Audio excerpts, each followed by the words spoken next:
से ही जहां पर दिल्ली के निलौती गांव में फैक्ट्री में आग लगने की खबर सामने आई है। निलौती गांव की एक फैक्ट्री में आग की खबर सामने आई है, जहां पर फायर ब्रिगेड की 10 गाड़ियां मौके पर मौजूद हैं। आग बुझाने की कोशिश की जा रही है। तस्वीरें आप देख सकते हैं, बेहद ही खौफनाक ये आग रही है। काफी बड़े एरिया में ये आग फैल गई है, धुएं का गुबार और आग की लपटें आप देख सकते हैं। कितनी जबरदस्त ये आग नजर आ रही है। हाँ, और जिसके नतीजे में फायर ब्रिगेड की, फायर टेंडर्स की 10 गाड़ियों को मौके पर बुलाना पड़ा और लगातार आग बुझाने की कोशिश की जा रही है। फिलहाल किसी जानी नुकसान की कोई खबर नहीं है। सुबह सुबह का वक्त था, फैक्ट्री में लोगों के मौजूदगी की बात नहीं कही जा रही है। ऐसे में अभी और जानकारी का इंतजार है। फिलहाल आग बुझाने की कोशिश लगातार की जा रही है। इलाके में अफरा तफरी का माहौल है, क्योंकि आप तस्वीरें देख सकते हैं।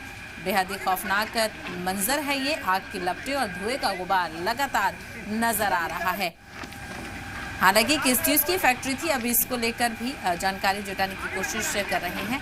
लेकिन निलौती गांव का ये इलाका है, जहां पर मौजूद एक फैक्ट्री में शदीद आतिशज़दगी की खबर सामने आई है। तस्वीरें आप देख सकते हैं, इस तरह से आग की लपटें और धुएं का गुबार दिख रहा है। इलाके में अफरा तफरी का माहौल। आग पर काबू पाने की कोशिश में फायर ब्रिगेड का अमला लगातार जुटा हुआ है। लेकिन गनीमत की बात यह है कि फिलहाल इतनी खतरनाक आग में किसी भी जानी नुकसान की कोई खबर नहीं है।